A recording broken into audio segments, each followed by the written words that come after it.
Deb, are you good? Am I being filmed? What's my answer? You will be.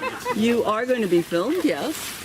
Hello, I am Deb Henson. I'm going to talk to you about hydric soils. And just to give you a little bit of background about me, I am originally from New Jersey. And when there, I did some wetlands consulting work and then decided I wanted to get more education around wetland science, and I came to Massachusetts, to the University of in Amherst, to study actually wetland soils with Peter Benjamin. Did my dissertation there, loved Massachusetts so much, decided to put down roots and settle in. And so then I actually got a teaching position at the university, and so I've been teaching soils there for about the last 25 years. And what else? Oh, and I was on my local conservation commission for 15 plus years, and stepping down only about 2 years ago when I took on some other administrative responsibilities at the university. So that's sort of a little bit about me. So I'm a certified professional soil scientist, and my expertise is actually in hydric soils. And so I love soil, and I want to share that love with you, and hopefully take what could otherwise be a dry topic, but it's not dry when we're talking about wetland soils, right? Okay, and make it interesting, all right? But it can also be confusing, so I hope to be able to break it down and have it be something that makes sense to you as well. So why do we care about soils? Why are we using soils? Why is soils being such a big player in wetland delineation now in Massachusetts and in the handbook? And that's because soils can tell us a lot of really important things.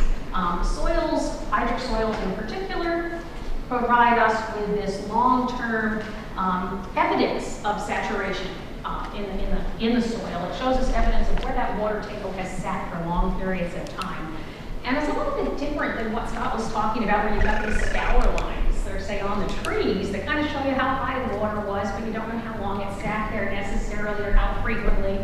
It's different when it comes to the soil color patterns, because those, in fact, can and are related to the length of time that the soil stays saturated at that depth and how it makes these transformations happen within the soil. And so waterlogged soils become deficient of oxygen, which is needed for plant roots and also for the microbes that are living in the soil. When we think about it, many people don't really realize that plants actually use oxygen in addition to just producing it. Plants photosynthesize, and so they release oxygen, which is of course vital for the planet and us in particular. But yet at the same time, every cell in the plant actually utilizes oxygen as well. And above ground, that's not a problem because they're making it. They're surrounded in the atmosphere. But in their root systems, they need oxygen, and the only way for it to get there, since they're not photosynthesizing down there, is for it to go through the soil pores and come down from the surface. And so even if we're talking about a dryland community, just your park,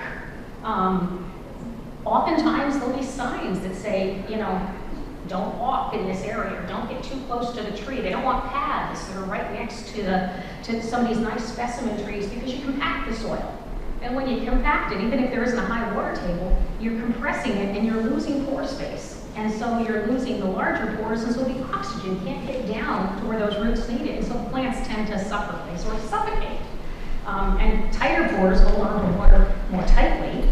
And so even though it's not a waterlogged soil per se, water isn't going to drain out of it very easily.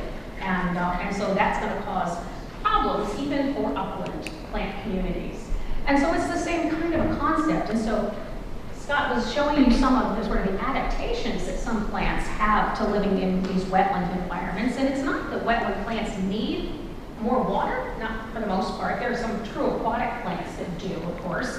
But most of our emergent wetland plants don't need more water per se. In fact, a lot of them have drought-tolerant adaptations to cause them to actually use less water than most of the surrounding upland community. And that is an adaptation actually to help them keep out the toxins that are in the water that's in that wetland soil environment. Because as I'll talk about, there's some transformations that happen chemically that actually produce toxins in that soil. And so wetland plants have an adaptation to survive those really stressful conditions, whereas upland plants wouldn't. All right? And so the idea here is that not only do the plants need oxygen in their root systems, but the microbes, the bacteria and the fungi that are living in the soil, they also consume oxygen. It's what they use when they're sort of decomposing. How many of you have a compost pile in your backyard? A few of you? All right. And you either have to sort of not make it too big, right? Or you have to turn it over periodically, and that's to get oxygen in, because otherwise it'll sour and it'll go anaerobic. And so it's the same kind of a concept here, is the microbes that are chowing down in your compost pile are similar to the microbes that are found naturally in the soil. And so when the soils are waterlogged and oxygen can't sort of get through those pores, those waterlogged pores, to actually sort of replenish the oxygen that's in the pores, some of those bacteria are going to die off. Others are going to go dormant. And some of them then kick into using some other substances or elements that are in the soil. And these leave behind really cool color patterns. All right, and so these color patterns are identifiable long after the water table has actually perhaps receded for the season. It's a fluctuating water table that rises and falls. Even after that water table drops down, we can see evidence of the color patterns in the soil. And so hydric soils have a definition. I have it here for you on the screen. A hydric soil is a soil that formed under conditions of saturation, flooding, or ponding long enough during the growing season to develop anaerobic conditions in the upper part. Now, I've added the color coding because each one of those sort of subsets of that definition has its own definition. Since hydric soils are involved with delineation, and delineation is something that wetland protection, it's legislated, it's regulated, and therefore lawyers are involved. And so things have to have legal definitions. And so this is no different. And so the red text is identifying it has to be wet, it has to have water. All right, no surprise there. Then it has to be wet enough, long enough, meaning sort of a durational basis, during the growing season. And this is what Scott mentioned. It has to be wet enough during the growing season because the growing season is when it's warm enough for those microbes to be active. Plants as well, but for the microbes to be active such that they're actually breathing, eating the organic matter, using up the oxygen, and that's what causes the development of those anaerobic conditions. Anaerobic meaning without oxygen. And the upper part, the definition of that, is the top 12 inches. So the top foot of the soil. So what do we look for? Well, the first thing we look for is the buildup of organic matter in the top layer of the soil.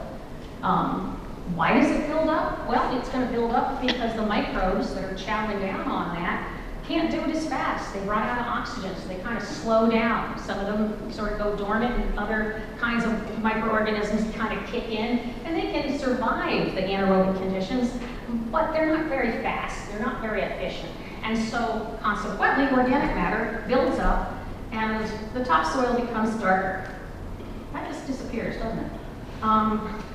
And so, in the subsoil, it's actually iron minerals that we often look for, because these are going to transform and change forms and colors in an anaerobic, a prolonged anaerobic environment.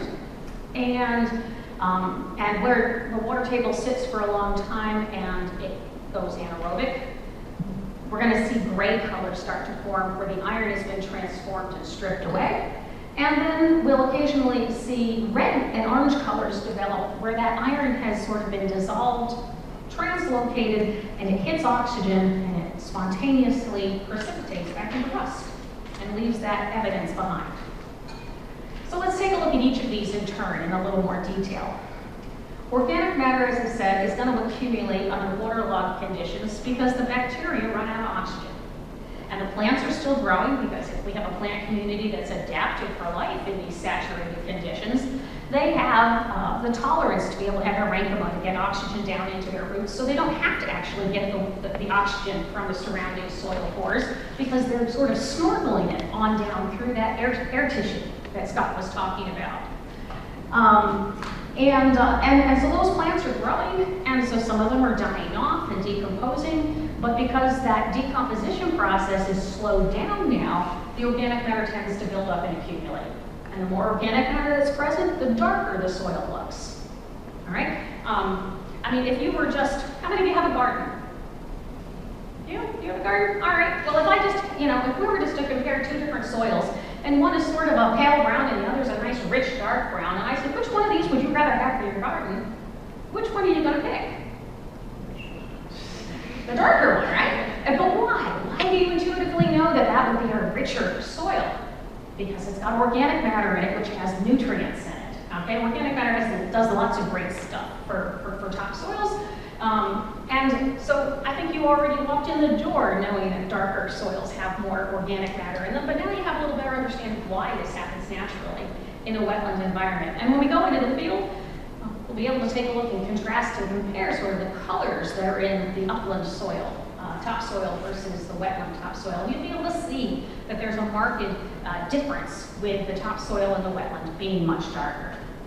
And if this is a real persistent high water table, you could actually have so much organic matter accumulate that it leads to what we call mucky conditions. You could get literally a layer of muck that develops on top of that soil material. And if a layer contains more than 20% organic matter by dry weight, we call that whole layer just organic material. Now, 20% doesn't seem like a heck of a lot. It's only 1/5, all right? But the idea here is that we're talking about dry weight, like putting it in an oven and get rid of all the water. And organic matter is so light and fluffy when it's dry that having it take up 20% or more of the dry weight, that's significant. That's actually a heck of a lot of organic matter, all right? And so it doesn't have to, muck doesn't have to be 100% organic matter. It doesn't even have to be 50%, as long as it sort of passes this roughly 20% threshold. Now, if in fact we have 8 inches of muck accumulated, we call that specifically a histic epipedon, all right? Histic just means organic, epi means on top, pedon means soil. So it just means it's an organic layer on top of the soil, and if it has 8 inches, that's sort of the depth of what we call an epipedon. And if it accumulates so much that that organic layer goes down for 16 inches, we sort of just like don't even count what's underneath it. We just call the whole thing an organic soil. Okay?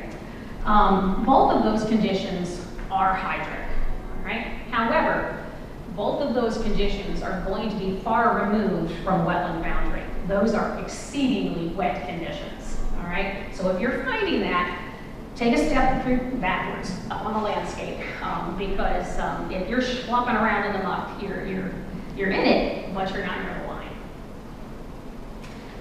And so it is good to be able to distinguish between what we call this organic material and the mineral soil material. And there are, in fact, different sort of field criteria that we look for mineral soils versus these organic soils, or the organic material, like having that muck on the surface. And so we distinguish this not just by the dark color, that's sort of a first sort of clue or indicator for us to pay closer attention, but technically speaking, the threshold between what makes a soil organic or not organic is how much organic carbon it has. And so I'll talk about the details of that in just a second on another slide, but the field tests are actually pretty useful to determine organic from mineral, and in some instances, this can be really, really easy to tell in the field. And in one case, we call it the highly scientific mashed potato test.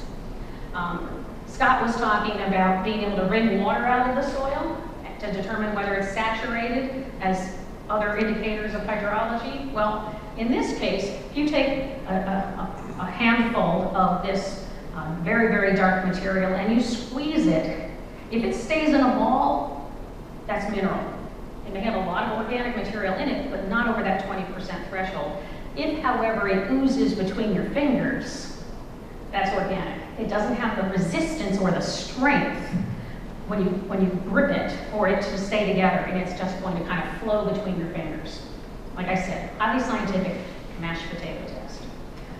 Now, another test that looks a little bit more scientific is where you take a knife, or in my case, a putty knife, because they took actual blades away from me because I talk with my hands.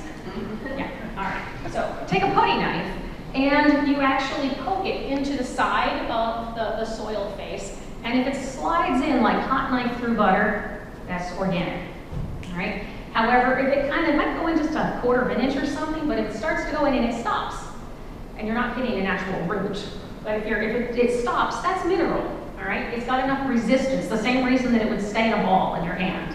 So if you can do those two things, have it ooze between your finger and have that knife go straight through, you can be pretty confident that's an organic layer. Yes? What about like where I go, it's incredibly rocky, no matter where you go, where you Okay. what would it be there? Well, you have to get around the rocks. So theoretically, this would be forming on top. So the question was, what if it had a rocky layer? How are you going to sort of discern this?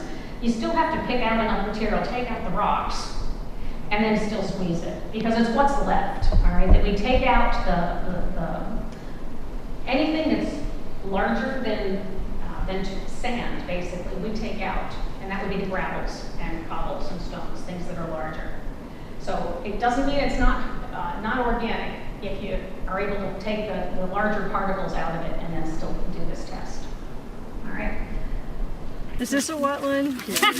What are your observations? What? You're bailing the pit out. Okay, all right, that's one very astute observation. Would The not be good soil for is a a lot septic darker system. on the top than the pit over there. Yeah, so the topsoil is a lot darker. The organic layer is Oops, sorry. Now, 8 inches or more. well, not really. No? This is mineral.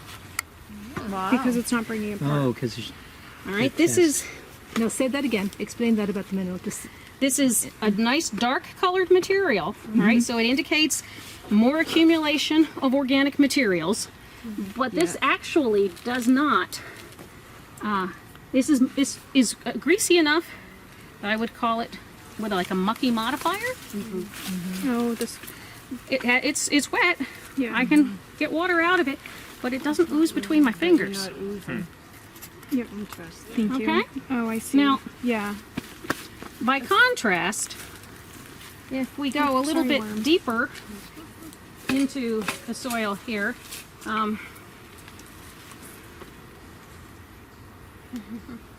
would somebody want to? I don't want to take the time. There is muck out there, by the I'll way. get it. I'll Yeah. get the muck. You're gonna go look for some muck. Okay. crazy. And so a couple of things to notice here is that we've got the dark topsoil. It is darker than we had up there. And in fact, you can use the color books and find out just how dark it is. All right, so why don't you take the books out? Oh yeah, I got it. All right, and here's some material coming out of the pit. All right, who wants some muck? Hang on. Been waiting for this. Yeah, this is it. Oh my god. So squeeze. That's There you go. I'm good on that. We're good, yeah. Like, how can I do See, the soil is actually coming out. You can't do that to this. Yeah. You can't do that to this. Like The water, you can squeeze the water out of this, but you can't actually squeeze the muck out. That's It's really not the the water's holding a lot of No, muck. It's no. that he was able to actually squeeze out. Yeah. Like when you squeeze this and it's just water coming out, you're still coming away with something. When you squeeze something and it's muck, you should have less in your hand when you reopen it. yeah, like Yeah. So, here's the little more sciencey part here. And this is the fact that we're actually, technically speaking, looking for the threshold of how much organic carbon is present. Because carbon is the predominant element in organic matter. And so it's easier to talk about and actually measure the percent organic matter, because if we were to take it into a laboratory to test it, we would take the soil, we put it in an oven, and just sort of boil off the water first, 100 degrees Celsius. So it's dry. So now we have this dry soil that's part mineral, part organic. Well, then we actually put it in an oven that's 500 degrees Celsius. We burn off all the organic matter. good news is you weigh it first, right? You weigh it first for its dry weight, you burn off the organic matter, you weigh it again. If it's lost more than 20% of its dry weight, it's organic material. All right?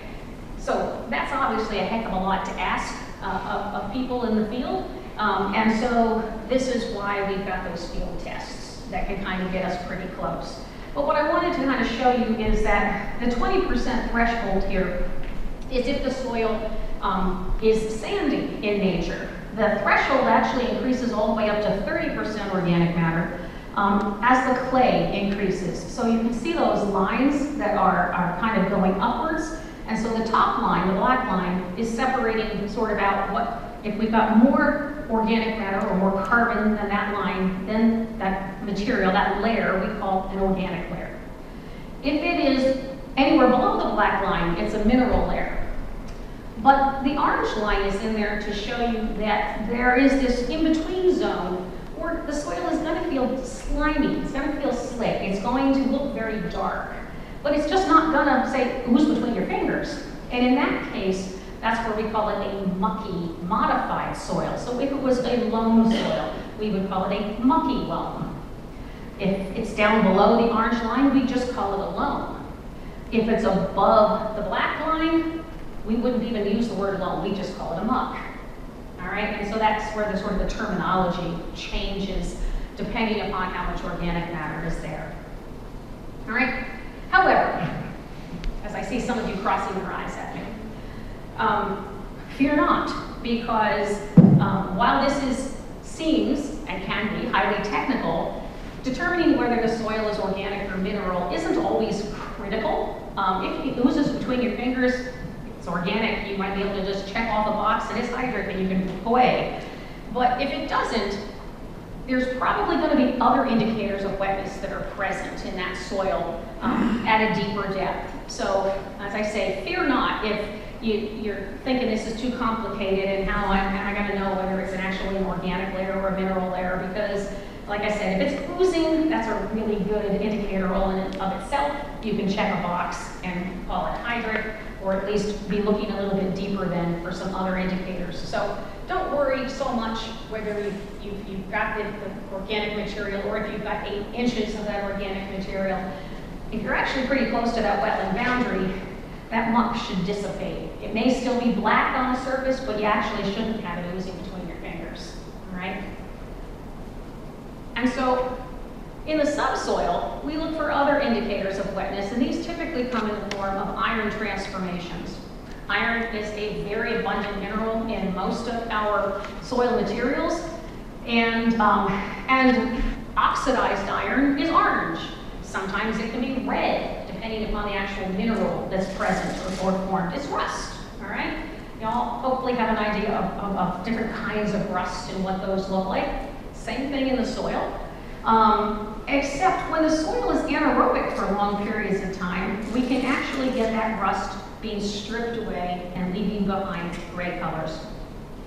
So we've got 3 basic kinds of features that form based on these mineral transformations, and we call these redox concentrations, where minerals have gotten concentrated. We call these redox depletions, where the minerals have been stripped away and depleted. And then if we have an entire layer of the soil that is depleted of those bright colors, we call that a depleted matrix.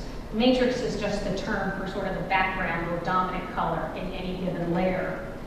Now, redox is an interesting word. It stands for reduction oxidation reaction, and it's just been shortened to redox. And all it means in chemistry is where electrons are being exchanged between different substances. We're breathing in and out right now. We're doing a redox reaction, all right? Photosynthesis is a redox reaction. It's where things are changing forms and electrons are being exchanged. It doesn't really have to get more complicated than that, except that when the electrons are exchanged and taken up by substances like iron, it changes their chemistry and causes them, in fact, to do like dissolve in this case. Now, when the soil runs out of oxygen, the microbes, as I say, some of them shut down right away because just like us, they can't survive without oxygen. Others have the capacity to, they'd rather use oxygen, but they can use some other things. And then there are some microorganisms that exclusively live in these anaerobic environments. And there is an actual sort of progressive list of substances that get used in that soil environment by the microbes for them to breathe, for them to respire. If oxygen is present, they're always going to use oxygen. They get the most energy out of that exchange of electrons. However, if oxygen runs out, they're going to switch over to using nitrate nitrogen. Right? Nitrate, anybody know anything about nitrate? Where's that familiar to you? Nitrogen, where else? In what? Fertilizers. Yeah, it's a plant nutrient. It's a very, what's that? Exhaust emissions. And some exhaust emissions as well, yes. Okay, so nitrate is a form, NO3, is a form of nitrate that plants can take up and use, and it's very, very common in fertilizers. However, it can also be a pollutant. If there's too much of it, it happens to leach into the groundwater or get sort of washed or scoured into a water body. Now, when microbes use that nitrate for their breathing in the lack of oxygen, they convert it over to N2 gas, which is the majority of what we're breathing in and out right now. All right, dinitrogen gas takes up about 77% of our atmosphere, and it's inert. And so it basically, this is one of the reasons that they call wetlands the kidneys of the landscape, because the microbes in the soil are able to process out and take this nitrogen out of the soil water system and put it back into the atmosphere where it's harmless. All right? And however, then, if they run out of nitrate, they then start to use some of the metals. And the next thing in the list they would use would be manganese and iron. And those both have colors that develop in the soil. I'll tell you more about some of the differences between them in a couple of slides. But iron typically is rust colored when it's oxygenated. And when it actually accepts these electrons, it becomes dissolved. It's in a soluble form, and wherever that sort of has been stripped away, you get sort of just the gray or beige sort of natural soil mineral colors left behind and exposed. If in fact you have a soil that runs out of iron because it's either low in iron to begin with, or it's had all the iron been stripped away from this process, then the microbes will switch to using sulfate sulfur, the oxidized form of sulfur.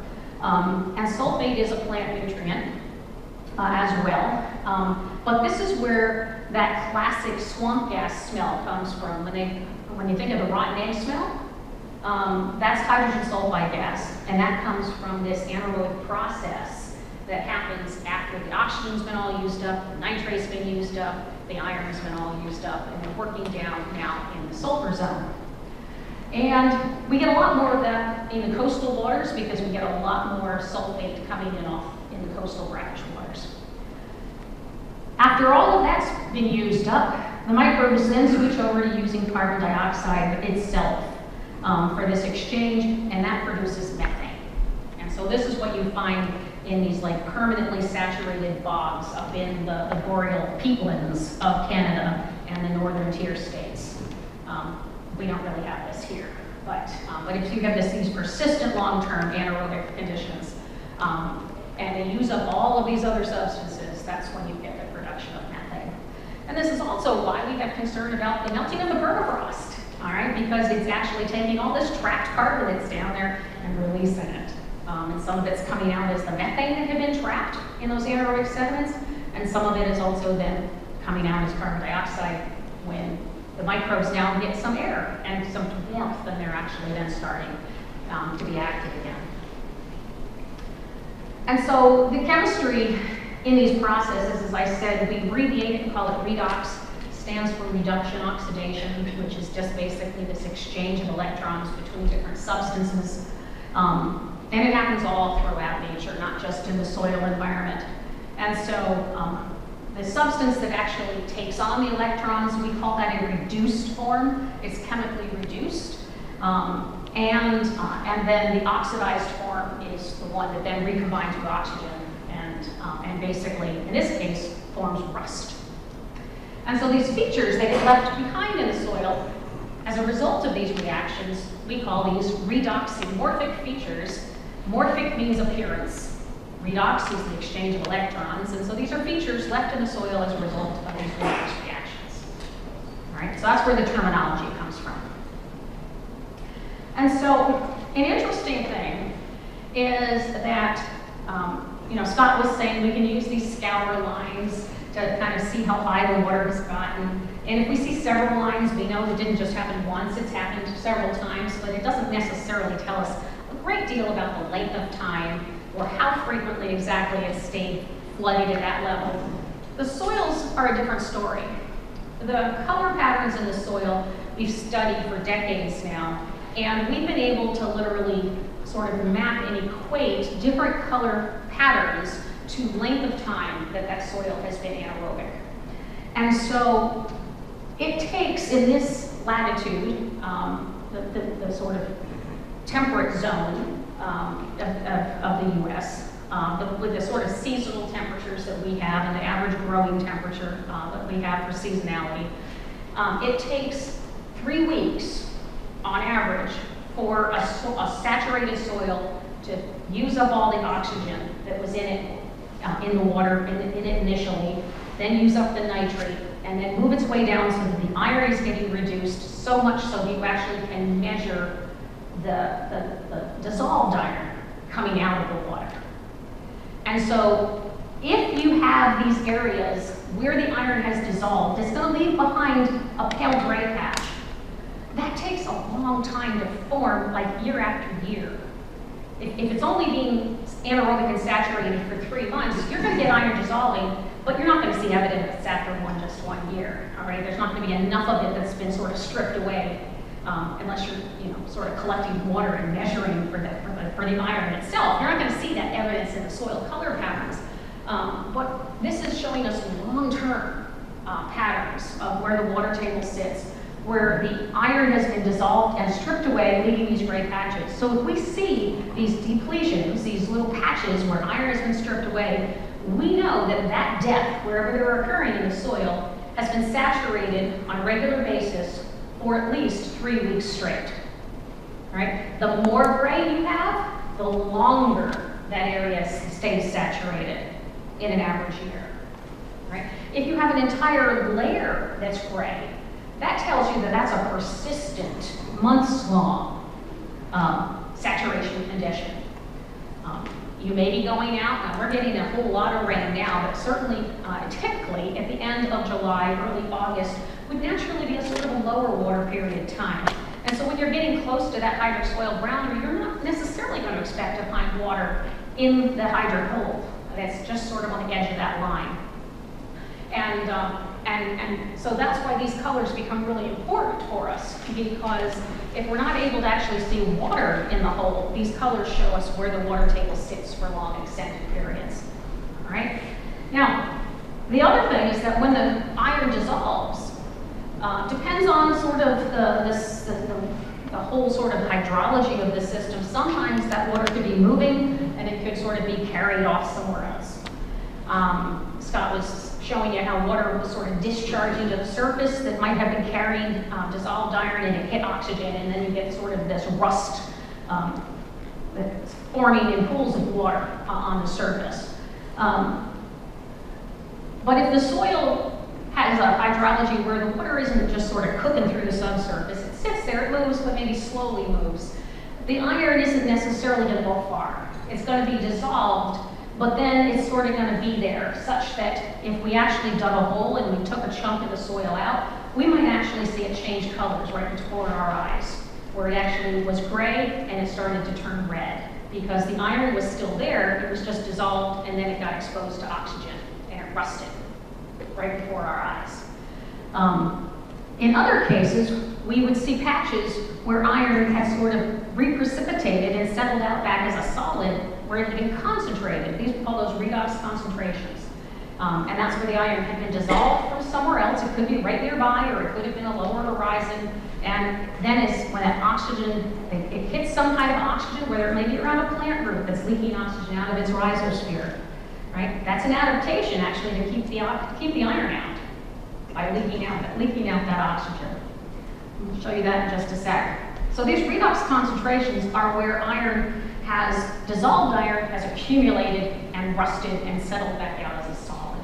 All right? There are 3 basic categories of these concentrations. They're what we call these masses, pore linings, and nodules. And masses are here that they don't really have any kind of defined shape. They occur within the soil matrix. And you can kind of naturally see that there's a halo kind of effect. They're sort of bright, and then they have sort of a lighter color where the iron is a little bit less intense, just sort of around the periphery. That naturally kind of shows it's building in place and becoming more and more concentrated as more and more iron sort of collects in that location. By contrast, these are pore linings. All right, these are linear. Basically, a pore lining is any linear concentration, and oftentimes they're associated with a plant root.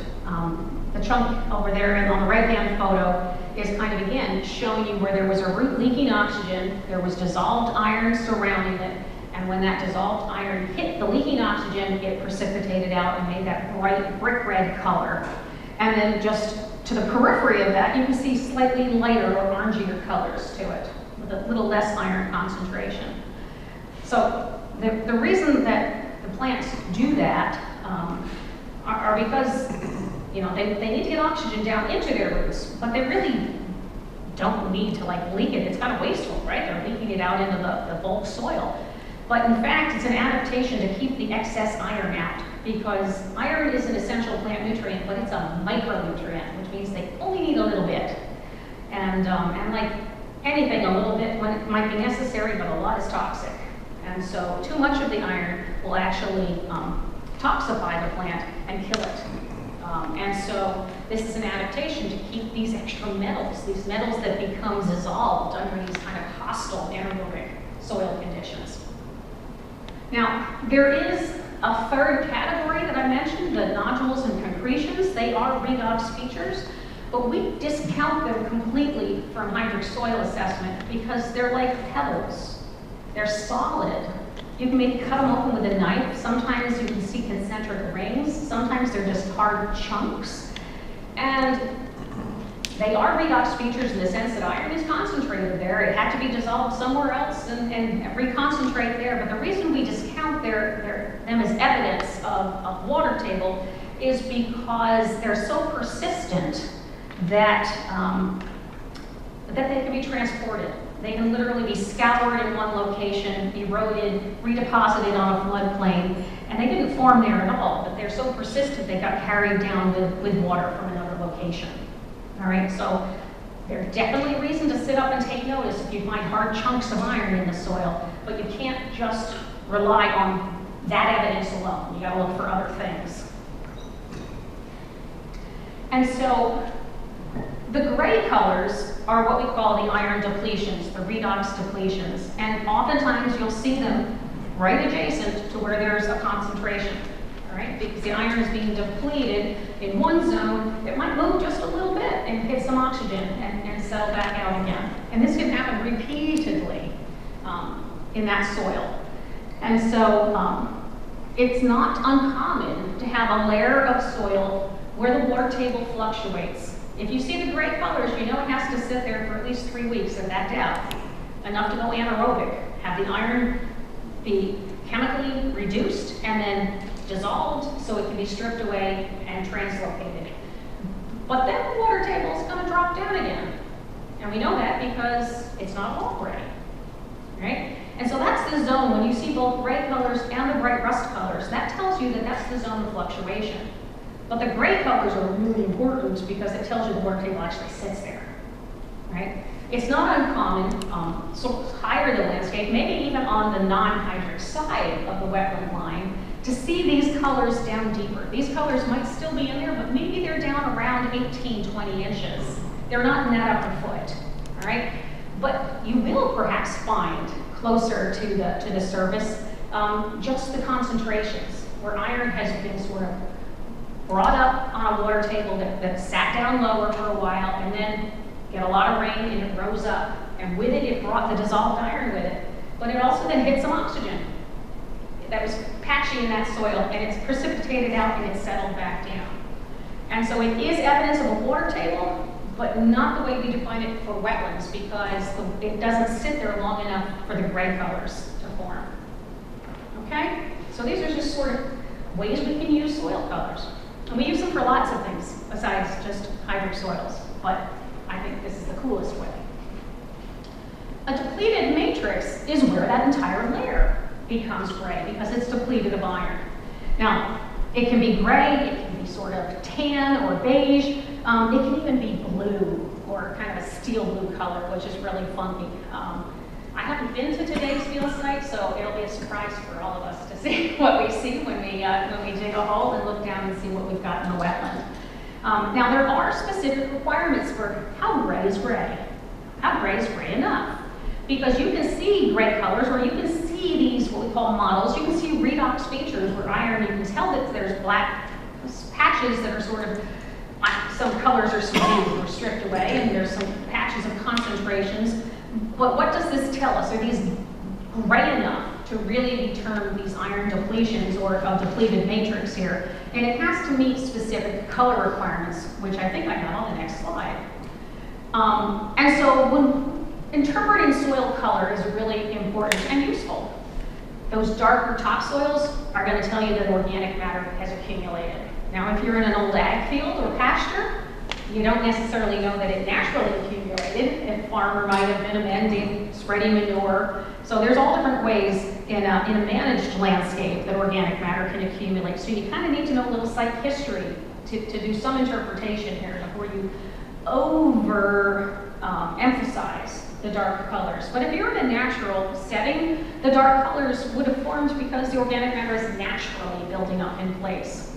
Gray subsoil colors indicate prolonged wetness in most instances, particularly if you find the bright colored concentrations mixed in with it, you can be pretty sure that the gray colors came from the anaerobic scenario.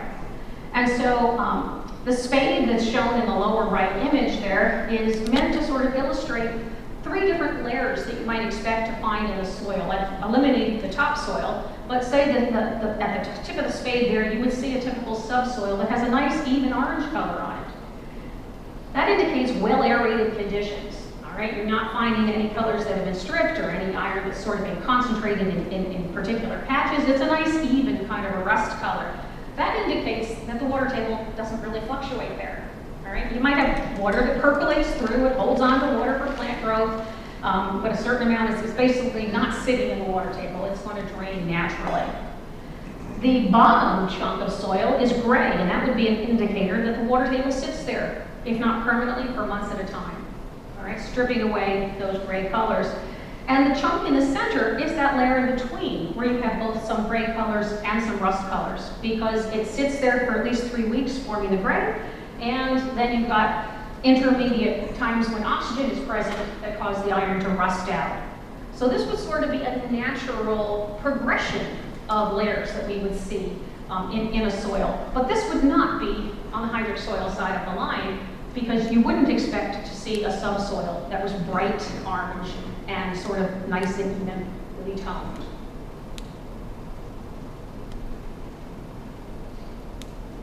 And so, again, just to some big contrasts, a well-drained soil is shown in the upper right-hand picture. And it has, again, a dark topsoil, but not a black topsoil. And you've got a nice rust color in the subsoil, kind of even. And then there's still some rust, but it kind of fades a little bit as you go with depth because it hasn't been forming for quite as long. And the lower left-hand image is taken from a wetland. It's got a really dark topsoil and the gray subsoil. And you do see water in the bottom of the pit, but actually this was full of water and had to be pumped out for this picture to actually be taken. And in both of these instances, I can tell you that the soil was plowed once upon a time, all right? Because you got a really sharp boundary line between the topsoil and the subsoil, all right? And so that's neither here nor there, it's just an explanation. We're still looking at colors, we're still looking at depths and where they occur. But in New England, most of our topsoils are naturally only about 2 or 3 inches thick, because what's the difference between topsoil and subsoil? Organic matter is in the topsoil. Where does organic matter come from in New England? Trees. All right? Where do trees drop their organic matter? On the surface. And so that's why a naturally forming topsoil in New England with trees is only about 2 or 3 inches. So when you see it deeper than that, it's been cultivated. It may be under a stand of trees now, but 200 years ago, it was probably stripped and plowed. All right? And we'll see what we see in the field, and maybe we can talk about that some more. Now, coloring agents in the soil, the most abundant coloring agents are organic matter, iron, and sometimes manganese. Iron is in the subsoil, but there is some iron in the topsoil too, but the organic matter is so dark that we really have a hard time seeing iron transformations in the topsoil, because the dark colors are going to sort of mask any depletions that might be there. If iron's been stripped away, kind of hard to see in the topsoil because the organic matter is masking it, kind of covering it up. But organic matter is what we look for in terms of the topsoil. And iron in the subsoil makes, again, those rust colors when it's oxygenated or oxidated. And then it's gray when dissolved, when it's in its depleted form. And then we have manganese, which is common in some soils, though not all. And when you actually do see it as a concentration, it's kind of a maroon color. It's like a blackish purple. And so it's very funky and distinctive when you actually do find it. And so I'm going to spend a couple of minutes talking about the color notation system. How many of you have ever used a Munsell color book? Quite a few, excellent. So I like this because it's important to understand, I think. It helps you know what you're looking for in the field when you're actually trying to identify the key colors that are responsible or key for triggering one of these hydrosoil indicators or not. And so all color can be described using a numerical system. It's not unique just to soils, all right? We just happen to have a book for soil colors.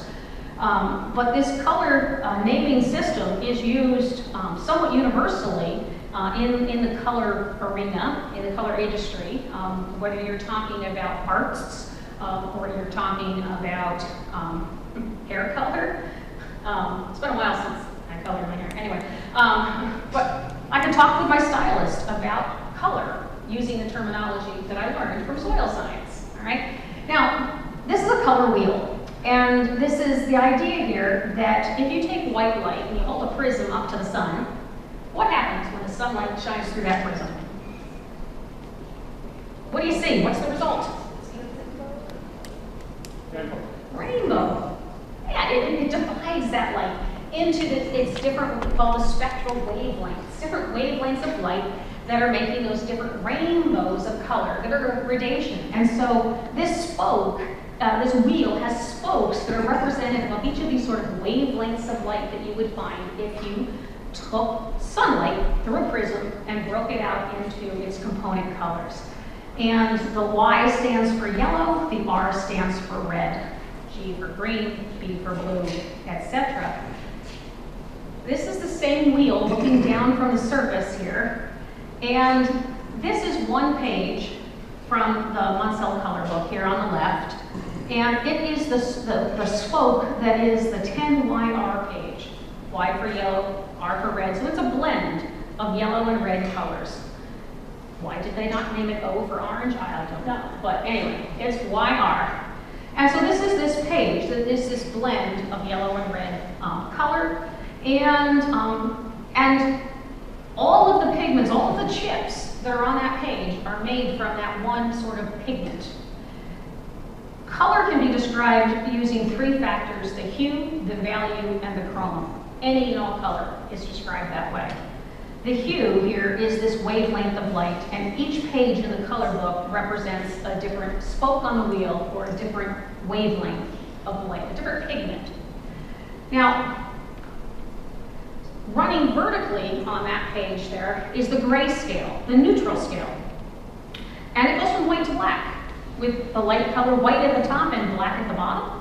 And so you can kind of think of this as having no pigment, it's just gray, black to white. And then across the page is the brightness factor that's called chroma.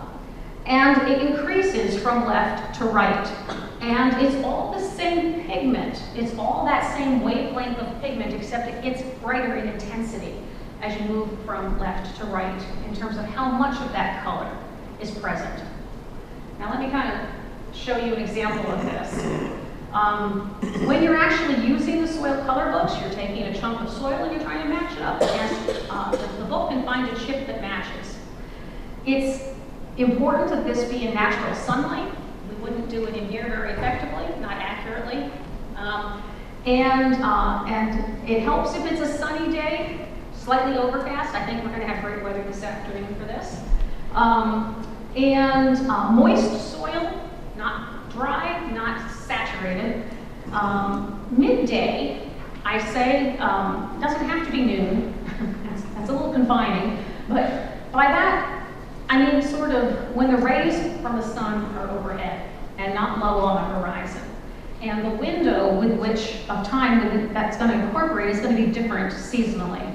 In the winter, that's a kind of a narrow range. That might be from 10 to 2, all right? Whereas in the summer, we have a much bigger window to work with. I was doing a delineation, it's probably a decade ago now, but it was in December. I got called in, it was an old ag field. They knew soils were going to be a deciding factor, and so the town wanted the consultant to bring in a soil scientist.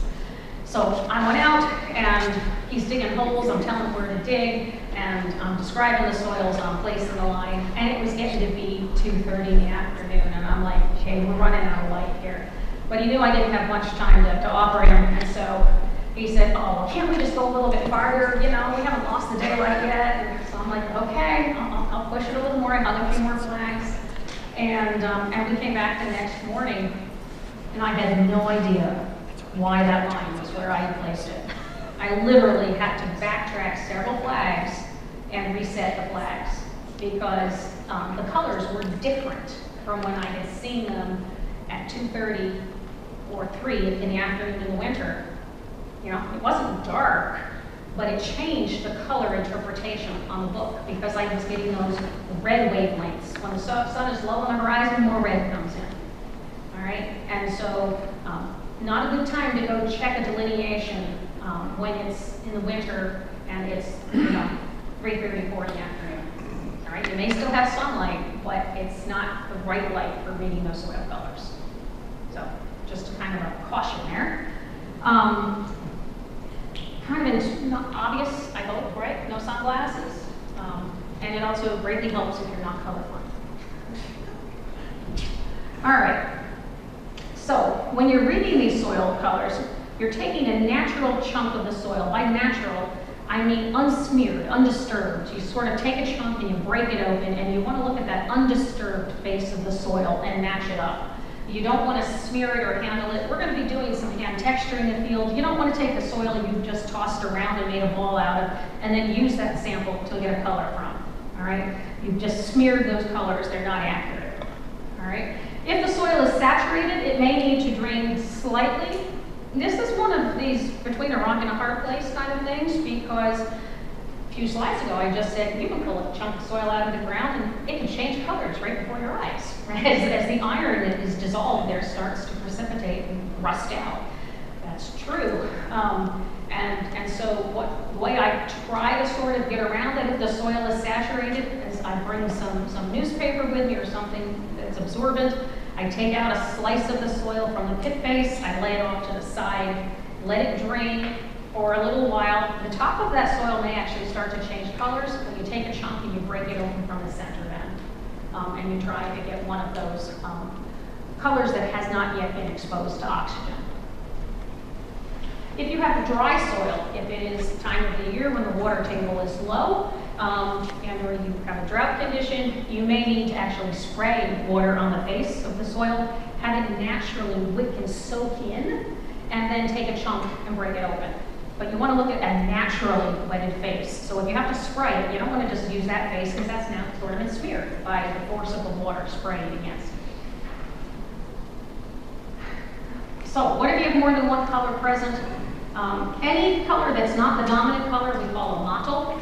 If it's due to anaerobic conditions, we call those specific models redoxomorphic features.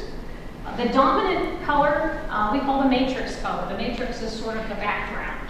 What's the majority there? And some of these field indicators that we use for hydric soils actually require that it be dominant to the extent you actually have 60% of the soil layer being that color in order to be considered dominant. Because you can have even more than 2 colors. You can have 3 or 4 colors in a layer that is got a lot of redox action going on. So, the Munsell color page. A good place to start in the book. It can be really intimidating if you just take this book out and it has all these pages in it. Where do you start? I start in the middle. I start on this 10YR page. It's pretty much in the middle of the book. And take my chunk of soil and I try and match it up to a chip.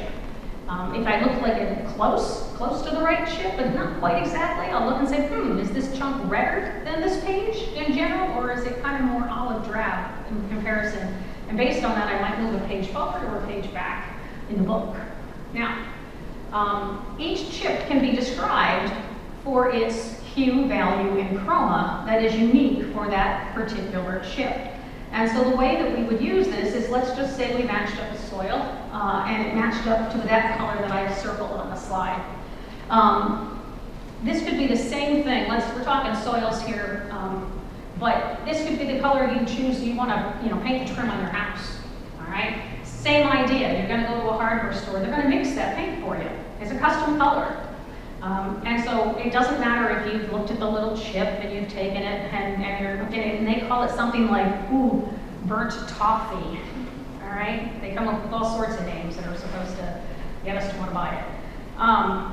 That doesn't tell us anything about what color combination that truly is. We all might have a different interpretation. If I said burnt toffee, there are probably 5 different chips. If I asked you to pick a chip out, which you would pick. And so there's a color code system. There's a numbering system for this. And it starts by looking at what page it is. What page is it on? That's the hue. And so in this case, it's the 10YR page. So that's how that first number would get recorded. The second thing we look at is the value, sort of on the grayscale, right? How far up or down the chart is it? In this case, that's in the 5 line, right? 5//.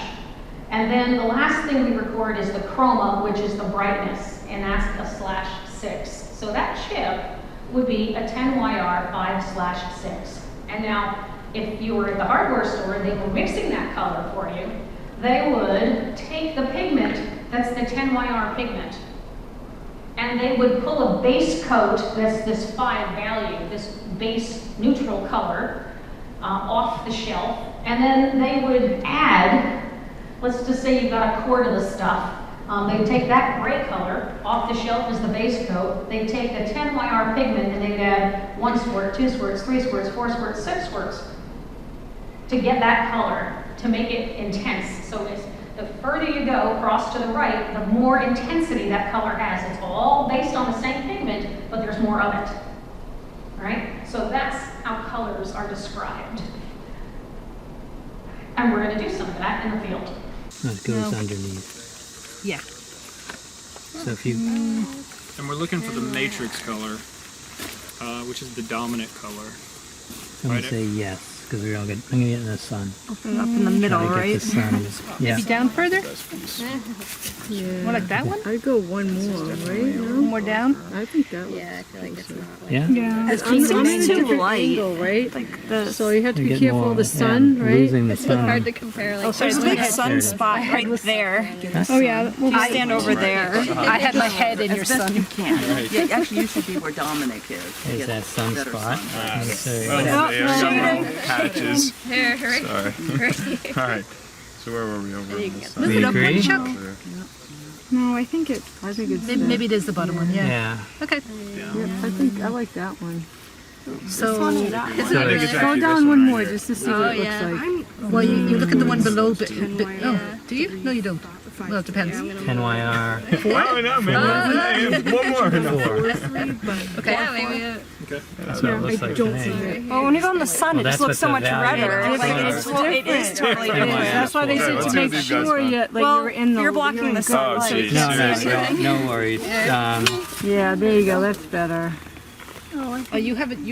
You have yours on the next one down to us. Are they slightly different? That Your looks actual- different, Just a even little. standing from Yeah, here. maybe our dirt is. And you've definitely got some more Yeah, I guess redoxes that does in look there, good don't in you? there.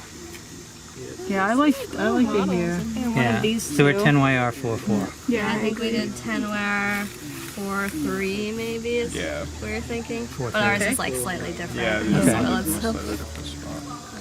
Okay. We don't So have none very of good us were sunlight, in- any of us. No. No. We need to be in this Yeah, area like here. the kind of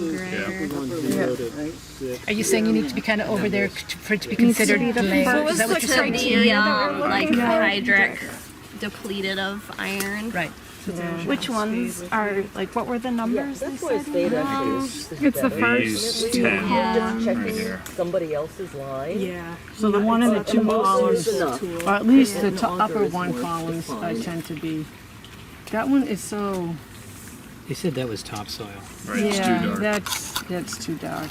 Yeah, so up in this corner, so 1, 2, 8,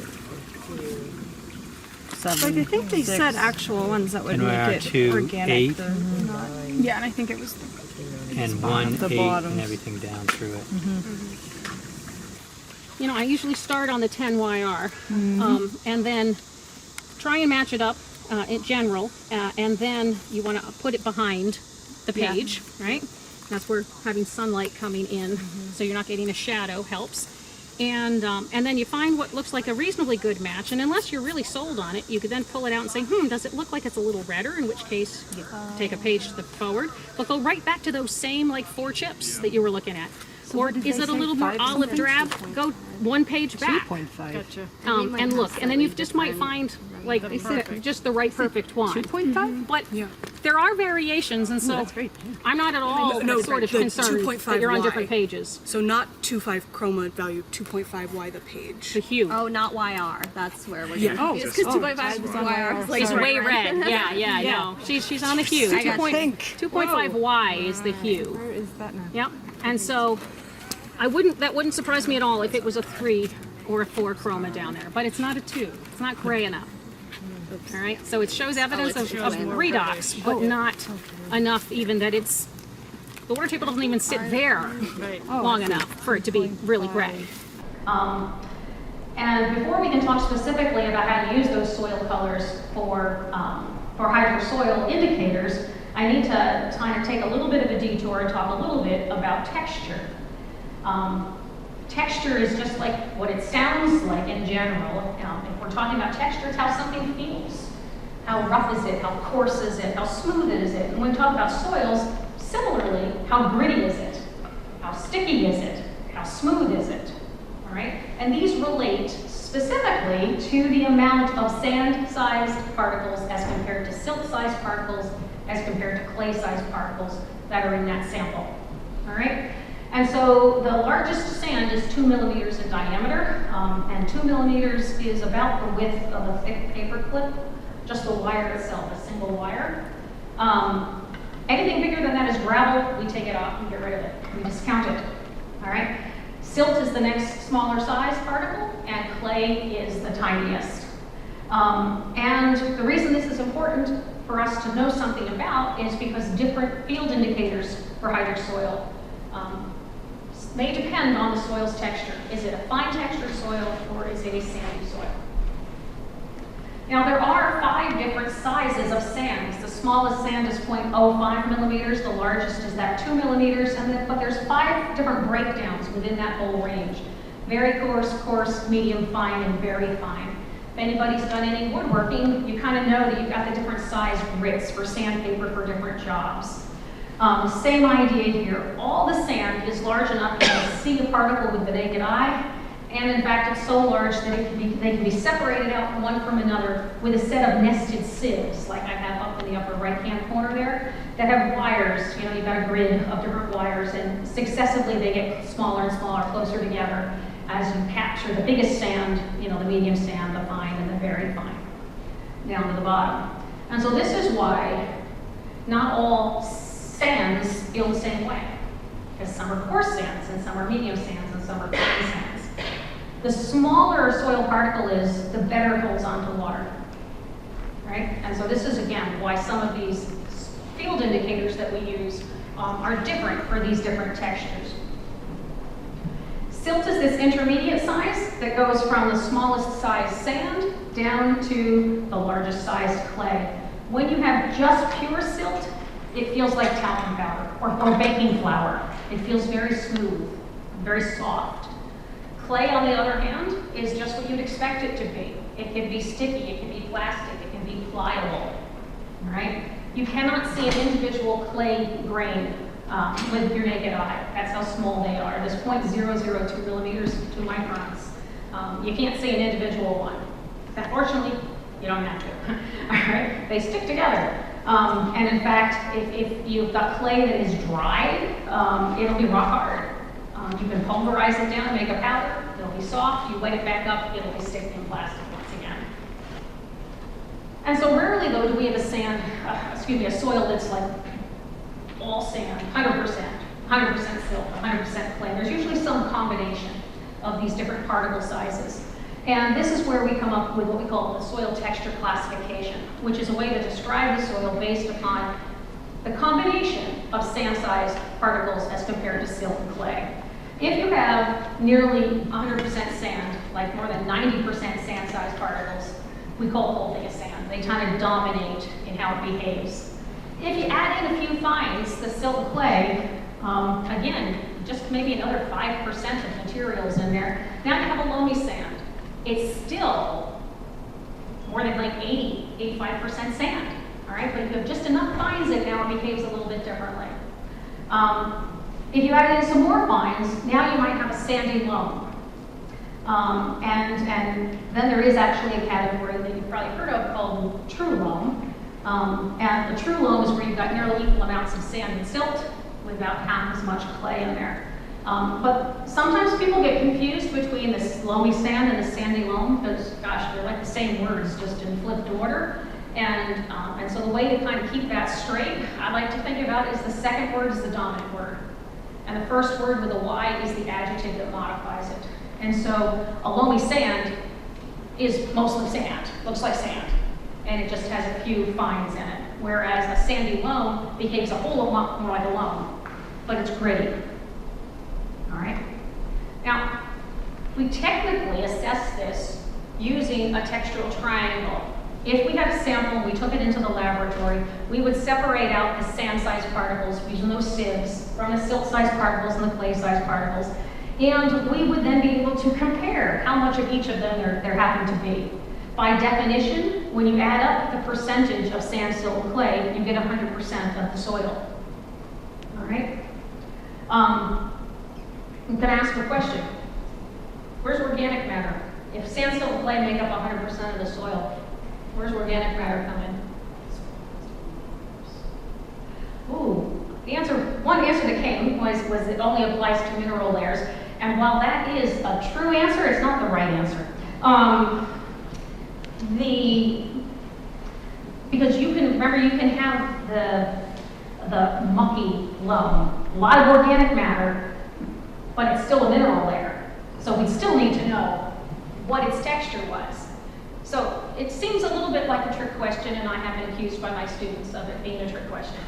But you don't see organic matter on here at all. And that's because by definition, soil texture is only based on the mineral components, sand, silt, and clay. We get rid of it.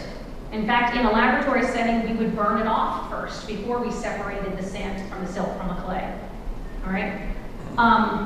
Now, in the real world setting, when you're out there in the landscape and you're trying to assess texture, the organic matter's there. It's going to behave and have you kind of think that soil's a little bit probably clayier than it is, because it's going to be a little slipperier, it's going to be a little smoother, it might be a little sticky, and cause the soil to behave more like a finer textured soil than it actually is. And so this is why I, as a rule of thumb, always do my hand texturing from the subsoil. More than 9 times out of 10, your topsoil and subsoil are going to be the exact same texture. And the only difference is that the topsoil has organic matter that's been accumulated into it. And so I do my texturing and try and kind of remove the confounding factor from the analysis by using the subsoil first. Now, how do we use the triangle though? Let's just say I had a sample that's 45% sand, 40% silt, 15% clay. So the sand is across the bottom here. And so between 40 and 50 is the 45. You come up on the angle. Clay is 15% that goes across on the horizontal. If you're using the chart correctly, all 3 of those lines will meet and intersect at a single point. Where that point falls, within whatever block that falls, that's the soil's texture. All right, in this case, it's falling within a true loam category. Now, if I said to you, does loam make a good topsoil? Would you say yes? You're on to me. It could be another trick question. What makes a good topsoil is organic matter. All right? And loam can be a good topsoil, but not automatically so. All right? I would much rather have a sandy loam that's got 5% organic matter in it than have a true loam that has 0. All right? And somebody can sell you topsoil, and it can be great because it's got a good organic matter content. But if they're selling you loam, they're charging you for loam. You want to kind of know whether or not that's what you're getting. The other thing there is somebody could truly be selling you loam, but they could have dug it out of the subsoil somewhere and it doesn't have to have an iota of organic matter in it. So, word to the wise, I'm diverging into my horticulture talk. But texture alone, all the texture tells you is the relative proportion of sand, silt, and clay. It relates to how we use the soil, how the soil behaves in the landscape, all does connect and relate to organic matter. But the texture determination alone doesn't give us any information about that. Now, here's why this is important. Down here in this lower left-hand corner where we have sands and loamy sands, these are the textures that fall into the sandy soil category, not surprisingly. And everything else from the sandy loam on over we consider to be in the loamy category, or the finer textured soils. However, if you read the fine print, the loamy soils are finer than loamy fine sand, and the sandy soils are loamy fine sand and coarser. However, there is one category of soil. The loamy sands could go either way. It depends on the size of the sand grains. And so if it is a loamy, very fine sand, where you've got here around 80% sand in that sample, if that sand is all very fine sand, it actually behaves a whole lot more like silt. All right, it's going to hold on to water better. And so that's why it gets thrown into the other category. So the area that we want to pay attention to, in the field in particular, is if you're finding a soil in the field that's a loamy sand, or you're seeing a data sheet come in where it's a loamy sand. This is where you want to pay a little bit closer attention, because which of the field indicators are they using? Are they using the one for sandy soils, or are they using the ones for the finer texture soils? Now, how can you actually assess this? There is an appendix in the handbook that walks you through this technique for hand texturing soils. We'll practice it in the field, but we're only going to have probably one texture to work with out there, so we'll see how far we get. But so there won't be a whole lot of practice we'll be able to do with it. But we remove all the gravel, we remove the roots, you wet up the sample, and you manipulate it. You see, can you make a ball out of it? Bless you. If you just have plain sand, it's not going to hold a ball even, all right? But if you can make a ball, well, then you can rule out sand. Can you toss it and patch it without it breaking? If you can toss it a couple of times without it breaking, then you know that you've ruled out the loamy sand, all right? And And so generally speaking, we'll talk about it in the field. There's, like I say, the appendix that can walk you through how to come up with the soil's texture. But this is the real sort of break point for using the hydric soil indicators, is does it make a ball? And if it does make a ball, can you toss it several times in the air and catch it without it breaking? If it can do that, then you know that it is finer than loamy fine sand, and it falls into the loamy category. All right? If it either doesn't make a ball or it breaks when you toss it 1, 2, or 3 times, that's when it's going to be in the sandier category. And the reason this becomes important is because there are some hydric soil indicators that go only for the loamy soils and others that can be used only in the sandy soils. And you want to make sure they're using them appropriately because it doesn't always happen. This is in one of the appendices to the handbook. And the first thing it asks you to do is, if you're starting with a dry soil, it tells you to wet it, mix it up. This is a pretty good wetness pretty wet right now, right? Yeah. But you take out the gravels, you take out the roots, because the gravels are going to make it behave poorly, and the roots are going to make it behave too well. So we want to get rid of those because they're cheating. And then you see whether or not you can make a ball out of it. All right? And so at the very top, it says if it doesn't make a ball, well, is it too wet? It says if it's too wet, you take more soil, add it to. If it's too dry, add a little more water. You don't want water actually glistening on the surface. That's the correct consistency, is not having glistening water. But can you make a ball? That's number one. If you can't make a ball, it's a sand. All right? Yeah. But I can pick it up between 2 fingers. All right? The sand would just kind of lay there as a plop right in my hand. Right? Even a wet ball of sand will stay in a ball. So we know this isn't sand. So the next thing is the toss test. Can you toss it in the air a foot or 2 and catch it 3 or 4 times? Well, some people can. Effectively, hand-eye coordination. If you catch it. This time I caught it, yes. Yeah. It stayed And it stayed together, right? Yep. Okay, so it stayed together. So now had it broken, that would tell us it was a loamy sand. Okay. All right, so that if it had broken or not even made a ball in the first place, that would put it in the sandy category for the purposes of the hydric soil indicators. All right, but this is fine enough because it made a ball that we could toss around that it's in the loamier category. And so for hydric soils, we could stop right there. But for inquiring minds who want to know, the next step is to see if you can actually make a ribbon out of it. Where I take my ball, I squish it a little oblong, and make a little crook with my finger, and then I push it up and over my finger and see how long it is when it breaks and I go to catch it. And the question is does it make more than an inch of a ribbon? I would say no. I would say no. And I'm getting it drier close, than but it not is, quite. It's breaking after like maybe a centimeter or something. Say no.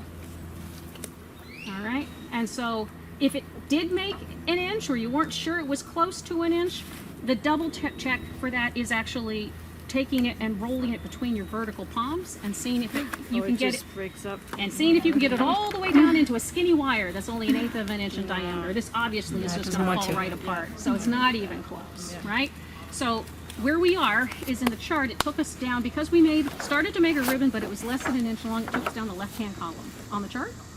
All right, and the next thing it says is take a pinch of that in your palm, excessively wet it, and then rub it and determine whether it feels gritty, smooth, or neither.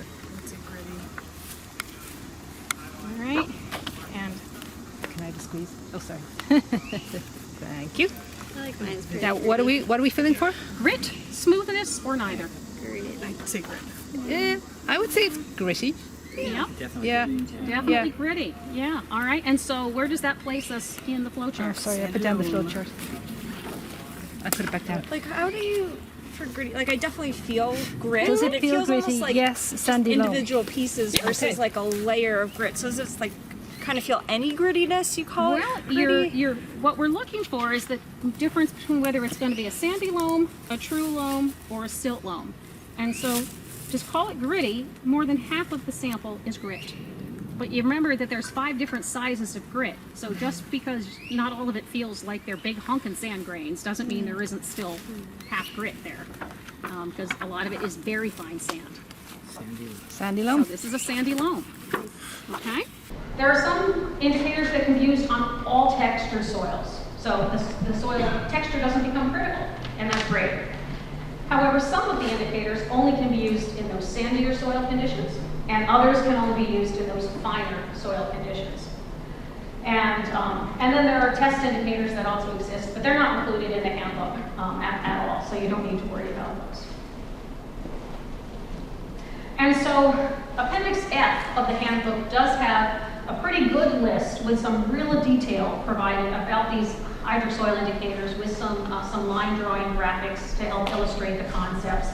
And this is what I would expect that the applicants, the consultants would be using. However, we wanted to make the handbook as useful as possible to conservation commissioners, and so we've sort of digested that down into this simplified list to sort of clue you into what to look for. And so right off the bat, the first thing is, do you smell rotten eggs within the top 12 inches if you just dig a hole? If you do, you don't even have to dig the rest of the hole. All right, that's evidence of that sulfur reduction going on, and that's the hydrogen sulfide gas coming off, and that is so prevalent that means the soil is anaerobic. And if you smell that within the top foot, hydrosol. All right. The next thing is looking for that buildup of organic matter. Do you have muck on the surface? Right? Does it ooze between your fingers? If you've got more than 8 inches of that histic epipedon, again, check a box. That triggers it as being hydric.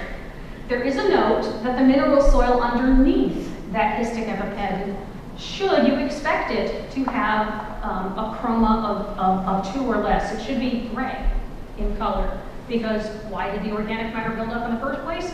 Because there's a high water table that's sort of waterlogging the soil and causing those microbes to run out of oxygen and causing them to slow down that decomposition process. I'm just gonna walk through the handbook so you can actually kind of be in the field. Print this off, get some mud on it, you know, put notes in it. It's a great resource. So what we're looking here for is a simplified list of hydric soil indicators. Rotten egg. No. We don't have a rotten egg. Nope. This one, any soil with at least 8 inches of naturally occurring organic soil due to wetness. It has organic in it, but that mashed potato test, right? It's not really oozing. Mm-hmm. So I would not say that. I would check that off. So the second one was more crumbling. Was that just because it had a small organic layer at the top, and the rest was like this first one? It might have a little bit more sand if it's crumbly. Right, so there's I think it had more surface in it. Yeah. Yeah. So it's just a very small organic layer, not nearly 8 inches of the second core, but it had more than the first core, I guess. So as we're still moving here, glade soils. Do you remember what glade soils are? Mm-hmm. Very specific color gray. Yeah. They're kind of like greenish almost. Yeah. So this is the glade page here, right? We didn't see any of that. Could deplete in nature. All right, so we're moving on to this fourth one. Any soil with a layer at least 6 inches thick beneath a dark surface layer with a matrix chroma of 2 or less, and values of 4 or higher. So what we're looking for is the depleted matrix, kind of these grays right here, right? Are we seeing any of those grays?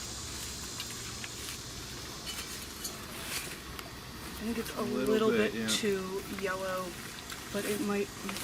We can pass around these.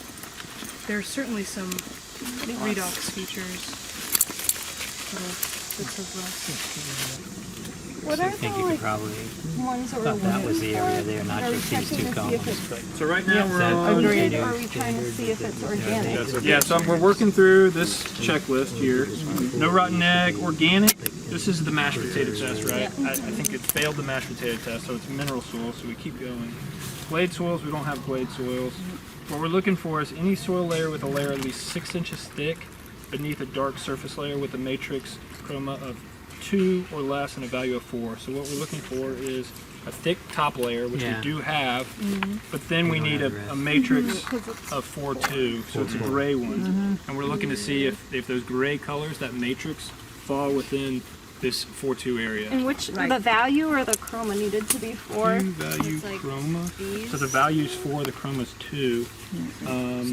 So any chroma higher than Above 4 3. or lower than 2. So the brightest. So we're not close. We So figured it would have to be from here up. So just the chroma is 2 or under. Yes. You don't want, And that yes, doesn't if it work goes over this there. way, then. And those okay, areas. So we think it's too brown, right? Yeah. Okay. Yes, Gotcha. So everybody feels good, it's too brown? correct. Okay. So right. So number 4, we had a 6 inches thick that was pretty dark. But below that, we don't have a 4.2, right? Or higher than 4 or lower than 2. All right, so we keep going. We haven't found a hydric soil yet. For loamy soils, no, this is 5. Loamy soils with a layer that's at least 6 inches thick with a matrix chroma due to wetness of 2 and less than a value of 4. So we're going to do the same thing here. We're looking for a depleted matrix. Did we find a depleted matrix? We didn't. All right, so let's keep going. Sandy soils. Do we have a sandy soil? We don't. I would say sandy loam, not sand.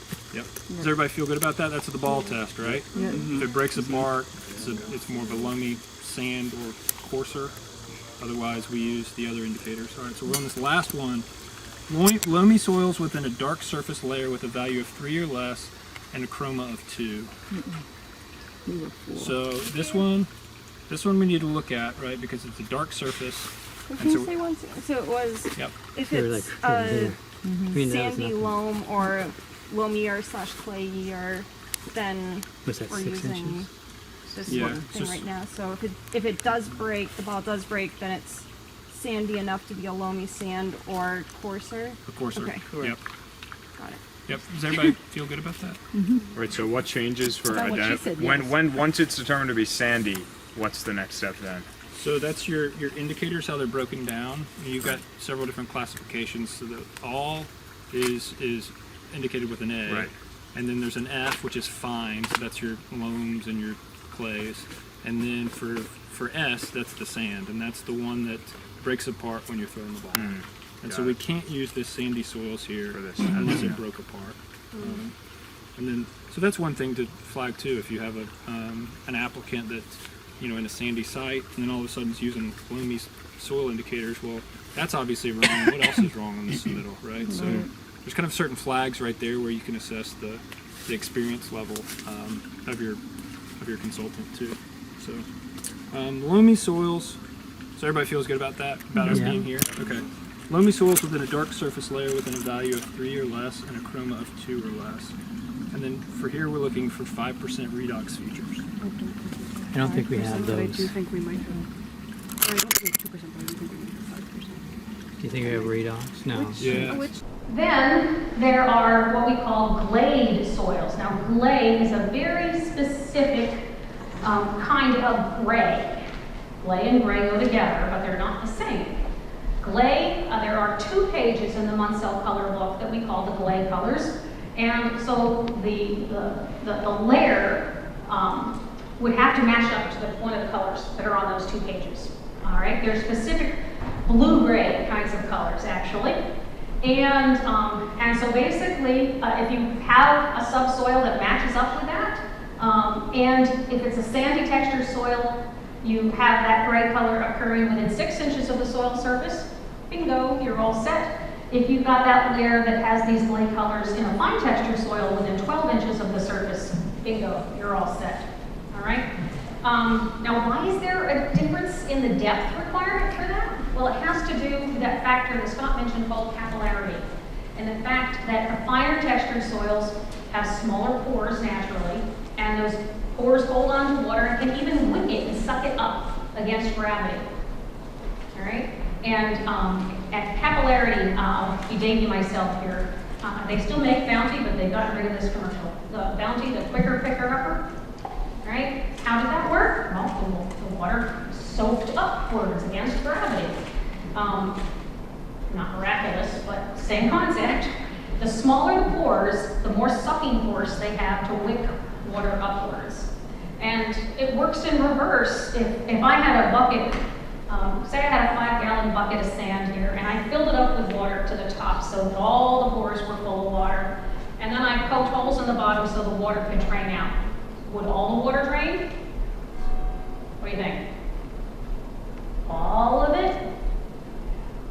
Not all of it. Some of it, sort of, there'll still be little bits clinging to some of the sand particles, but not much. If I take a 5-gallon bucket alone, fill it up with water to the top, and poke some holes in it, how much water, relatively speaking, is going to drain out? As much as the sand? What do you think?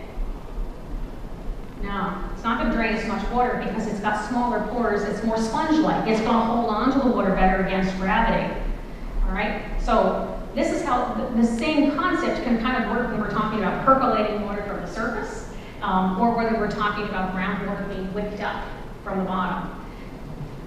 Those holes that I poked in the bottom of the loam bucket, once it drains, the water that's still in there is never going to drain out. It might evaporate out. If I had plants planted in it, the plants could take it up and use it, but gravity is done. The water that's being held back is being held against gravity. All right? And so this is the idea that the fine textured soils actually can wick up water higher. And so if we've got evidence of these blade colors, which show that you have this persistent long-term saturation at that depth, if it's within a foot of the surface for a fine textured soil, they assume that even just through capillarity, we get water table at the surface, an effectively saturated zone. But for sandy soils, they don't have as much wicking power because the pores are bigger. So it can't wick it up as high. And so they consider that sort of effective zone of saturation above a sand to be much narrower. It is important to review delineations. We have, if the region group was here, they have a really good perspective of just how many different plans are submitted and are incorrect. And so sometimes it's obvious and sometimes it's not. And so the first thing we see here, here's our stream right here. Who thinks we're in a wetland? I believe it. It depends where. We're probably, just based on elevation and plant vegetation, we're probably sitting somewhere around the line. Okay. Or at least I am back here. Yeah. Sure, yeah. I'm a little high, but Eileen's definitely in the wetlands. I think so, yeah. Yeah. This is skunk But I feel like I'm standing on skunk caterpillar. Yep. Sometimes it's obvious, sometimes it's not. And so when you're thinking about kind of where you are and before you start walking a potential line, wetlands typically follow topographical lines, right? So this is a stream that goes down gradient, but within that, that buffer, the BVW that we're looking at, it should consistently follow that topographical line of the stream, right? So if the stream's losing, a foot every 100 feet, then the BVW in theory should follow that same topographical line. And so that's kind of the first piece of it is, if you're seeing a BVW line follow along a topographical grade, and then all of a sudden it becomes a different line, and they're putting their house right there, then that's something to consider. So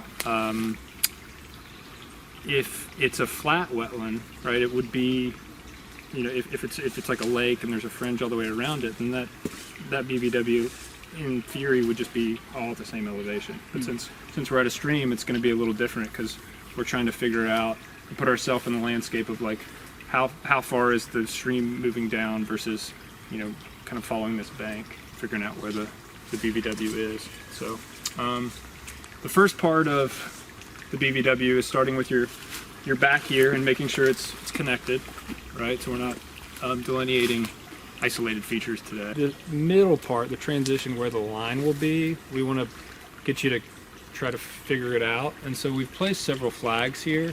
There's 3 of them. And does anyone have enough soil experience to kind of lead this? And we'll help you. Okay. I mean, I have my New England field indicator guy. I have my Munsell chart, but That's all right. We'll help you with this. Yeah. So. Well, does it? Yeah. If you auger it up, then we can all talk about it. So.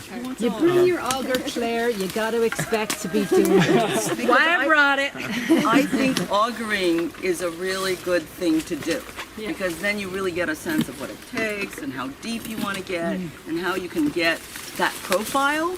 So, Oh, am I doing it? If you want to. That wasn't the intent. I was just moving closer to.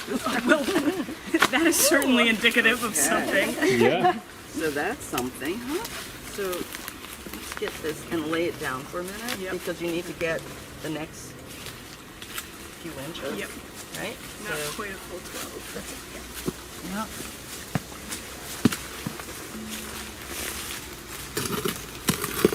Ooh, you hit rock. Near it. Maybe just a small one? Yeah, not all sites are cooperative, as you can see.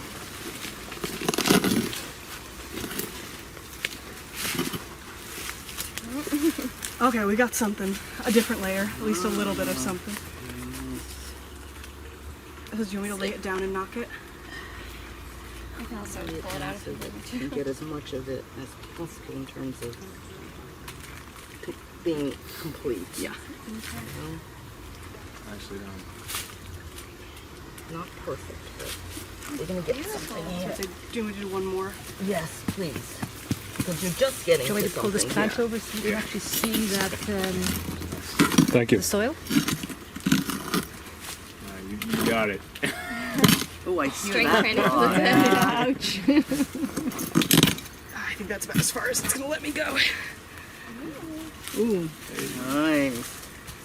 Okay, that's a good idea. Let's do that. So it's much. Now this is interesting because you got. Let's get this way so that it gets like Looks a little more. looks more like it's matched up with that. And then and should I take out my measuring tape? Yeah, you can. Yeah. Sounds good. That Mine's might be actually at the useful. wetland soil pit over there. So, Yeah. what are the first observations? Just colors. Very dark top layer. Okay. It does look like there's some depletions when you get into that lower layer. Yep. Certainly not a consistent red color. Yep. It looks more like that soil where you're saying it's like just not the depletion, it's just that browner. Like it it's looks not like really little gray. grayish right Yeah. here. Right at the Right very there, bottom, we right saw there. a little bit of that real gray looking. Okay, it's certainly, you're feeling it, but it looks saturated. Yep. So it's really wet here. It's really dark. That's the first thing to notice. I would say, at first glance, I would say it's epipedon, just based on the depth of the organic layer. Yep, it's dark. Should we pass this around? Let's see. There's enough of this stuff to get a mashed potato test. And What's the definition of epipedon again, Pat? That's the The number of 8 inches. inches. 8 inches or greater. Then it's considered Yeah, organic of organic, matter. of organic matter. Right. Right. So the fourth on our simplified list here is, again, looking for a dark surface layer. And there are different color requirements based on whether it's a loamy texture or a sandy texture. All right, slightly darker colors needed if it's sandy. And you need to have this depleted matrix starting within 12 inches of the surface. Now, all of these sort of bullets in between are just the narrative that goes along with the picture slide I'm going to show you next, which show you which of the chips on the Munsell color page meet this definition. And so, same words and same bullets here, but to be a depleted matrix, it's going to have a value of 4 or higher.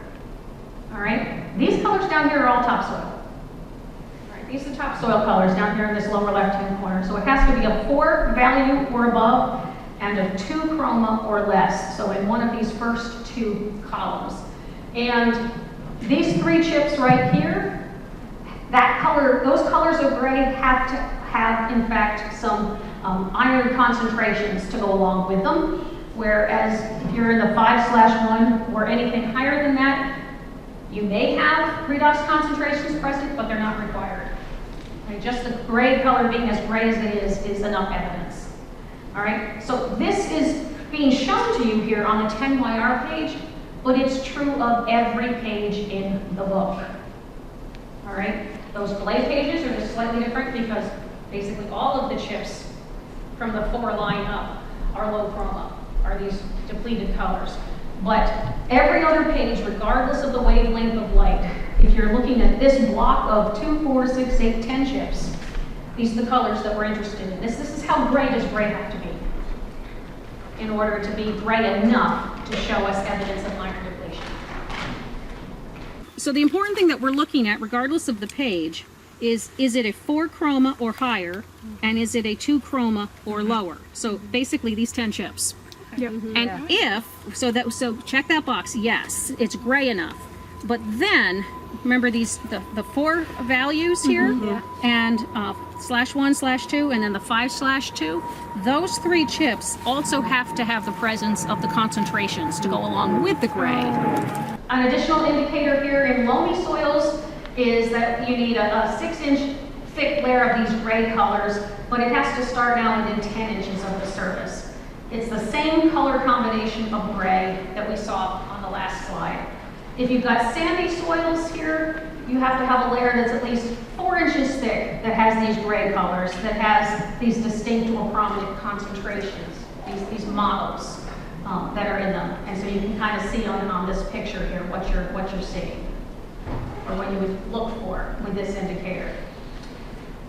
And lastly, there's an indicator that we see quite often near the delineation boundary in the loamier textured soils. And this is where you have to have a dark surface. So it has to be down in that lower left-hand corner with a 3 value or lower and a 2 chroma or lower. So basically the 4 chips in the lower left-hand corner. And you have to have those iron concentrations, those redox concentrations. They have to start within 8 inches of the surface. All right, and there has to be a zone that's at least 4 inches thick. All right. So we'll see what we see in the field. Now, there is sort of a user note on that it's important to sort of check underneath that layer and see what the colors are.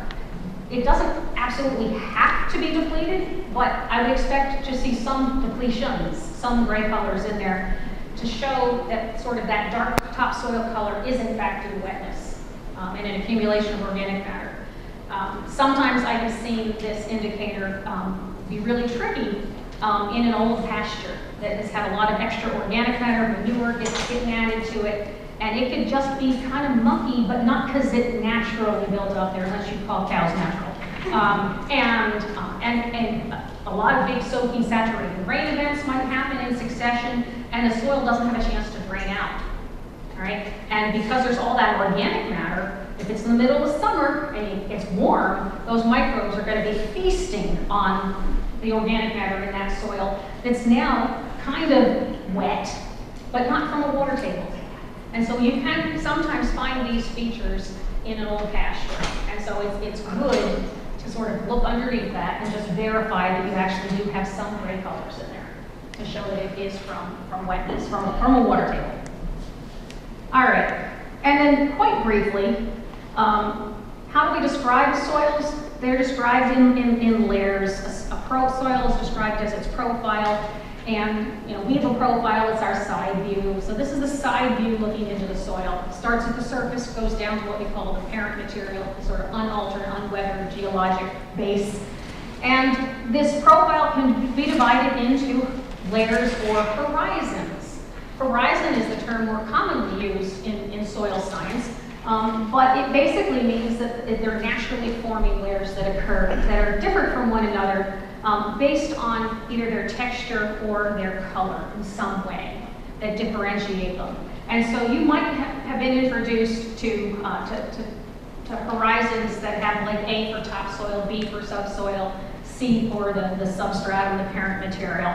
But in hydric soils, it's okay if you know that, but you don't need to know that. All right, because we're looking instead for layers in the soil, and it doesn't matter what layer goes with them. All right, we're looking for colors, textures, and then those redox features, and at what depth do each of these things start. And so there is a difference between what we call horizons in soil science and how we're using the term layers with the field indicators. You can, in fact, have a layer that is the same thing as a distinct horizon. That B horizon, that subsoil, could in fact be a distinct layer that we're looking at. but it doesn't have to be. These layers that we're looking for to meet the indicator status could just be a portion of a horizon. All right, we could have a thick topsoil. For that last indicator that I showed you, that dark surface that needed to have the concentrations starting within 8 inches for a thickness of 4 inches, all right, your topsoil could be 12 inches thick. As long as you've got the bottom 4 inches have those concentrations and it's dark, you meet the indicator. It doesn't have to be its own separate layer.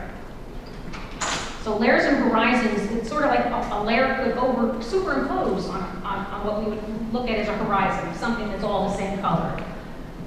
So it can be a portion of what we would think of as a horizon. It could also be made up as a combination of the bottom of one horizon and the top of another horizon could make up this layer that we're looking for. And this segues me into the fact that you can actually combine these indicators. Now, I don't necessarily expect that you'll be doing this. I don't have an exercise for you like Scott does for homework. There is an example that's provided for you in the handbook about this, but this is just something I want you to be aware of that it exists. Now, for example, you can combine these indicators to meet a thickness requirement. Some of these indicators say you have to have a layer that's 6 inches thick, or you have to have a layer that's at least 4 inches thick. And so you could have a soil that you're looking at with a really dark topsoil. So one little flag should go off in your mind. And then you look and you see you've got gray colors in the subsoil. Ooh, bingo, another little bell should go off. But you're trying to read through the indicators and the colors are right, the depths from the surface are right, but the layers aren't thick enough. And so it doesn't meet any of the individual indicators because the layers aren't thick enough to meet the requirement. You can combine, as long as the colors are right and they start within the right depth of the surface, you can combine those layers, those horizons, to meet the overall thickness requirement of the most restrictive layer. So if I've got something that requires a 4-inch thick layer and something else requires a 6-inch thick layer, if I can put them together and come up with 6 inches, then I've got hydrosoil. So this would only be sort of a word of caution if you're looking at a soil and all the red flags are going off, that it should be wet. It's giving you all of these wet indications. And the applicant is coming in and saying, but it doesn't meet any of these indicators. These layers aren't thick enough. This is where you can say, oh, these layers can be combined. All right? And this also is something that is good to know, because we sometimes have these profiles that have different textures within them. We often have sandy subsoils and loamy topsoils. And not because the organic matter is there. They also have organic matter, but they also have more fines that came in on wind blown and make it slightly more silty. And so we can actually get 2 different textures within the same profile.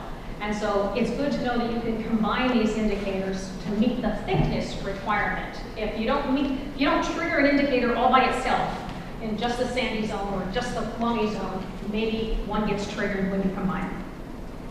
And so, how do you sort of put this together in the landscape? Well, you use that vegetation to decide sort of where you're going to get close. You find if you must have an obvious wetland area for starters, and then you have an obvious dryland upland area. And then where do you have that transition zone? Where do you start getting more of the facultative species in that transition zone? And that's where I would pick to dig a hole. I always dig a hole on the wet side first, and to sort of calibrate my understanding of what do those redox features look like in that soil material, in that landscape, before I go moving up the slope looking for the non-hydric soil on the other side of the line. Once you've done that and established it, then you can in fact use an auger if you say, oh, okay, I'm looking for the topsoil is not as dark, whereas as soon as I get into the wetland, it's dark enough, it's a 3/2. Or I'm looking for those redox concentrations, at 8 inches, and nope, they're too deep now, they drop down, they're not there anymore. So you kind of need to look for sort of what are the indicators that you're expecting to find in that transect, and then an auger can be useful as you're moving along, place a few more flags or accept a few more flags before you want to actually have another set of pits that you're looking at to examine.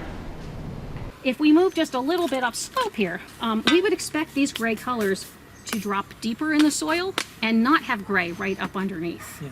All right, and so in fact, just to show you just a little higher on the slope here, because that contrasting pit was actually way high for us to look at.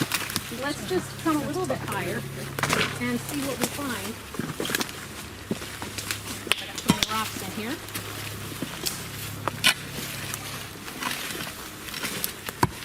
Yeah, that's rocky. Oh no. Oh, there you go. Beyond the path. Maybe. Okay, let's see what we're gonna get here. So it's still pretty dark, but again, not mucky. All right. It's kind of soft because that's just what we have in a nice forest. Hasn't been compacted, but beautiful dark topsoil. All right, so it's still very moist here. Now let's see if I can get through this without hitting a rock and get down into the subsoil. Ooh, That's a big difference. look at that. Yeah. And right there, I've got soils that are very much brown and not gray. All right, so somebody take that. I'm going to dig a little deeper. Let's see if we can get one more out of here. Because that, not only was that not gray, that was actually pretty bright. Look at that. Wow. Okay. And so the gray colors, they're still, it's hard to tell with an auger, which is why I don't like augers. All right. They're good for spot checks if you know what you're looking for. But you've got, this is showing evidence of redox, just like we talked about in the bottommost layer up at the top of the hill here, right? It shows evidence, there's some iron, there does show some concentrations, but where's the gray? Right. The gray dropped out, okay? And so, so by contrast now, the gray colors are much deeper, and we're basically out of it. This is like the line. Yep. Scott gave us sort of a preemptive, he said, soils are going to tell you the truth. And then he said, it's mostly, except sometimes. And unlike plants that lie, because plants don't need more water, right? So they're opportunistic. So those wetland plants are going to go as high up the slope as the dryland plants are going to let them, you know, as they're coming down the slope. Soils will give you an accurate depiction, interpretation of the long-term hydrologic conditions as long as the hydrology has not been altered. If that area has been drained, however, the soils don't change right away. And we call these relic features. Relic meaning antiquated, old, not current. And so it's good to kind of know what to look for in case you have an applicant come in and say, oh no, that's not, those are relic features. That's not really hydric anymore. And so we do certainly have relic features where the soil has been once wet and now drained, and it will make the landscape appear wetter than it actually is now. You know, maybe a regulatory decision as to whether or not those soils will be drained, depending upon when that happened. But some of the things to look for, first off, the gray colors, if the iron is there and the soil is drained, then you're going to have more bright colors come back in right away. But if those gray colors are there and the iron that was stripped away to cause the gray has gone out with the groundwater, you don't have iron to replace it with. The soils are going to stay pale. All right, so that's what we call that relic evidence of reduction. We know that soil was reduced, but how do we know it's still reduced now, or not still reduced now? And I would expect the soil would perhaps be a little less gray over time, but it's not just going to flip a switch and turn orange. One thing that we look for is we have these linear features. And up in the upper right-hand corner of this slide, it shows an image where you had a root channel, but in this case, instead of it leaking oxygen, it was actually a dead root that was the organic matter that was feeding the microbes.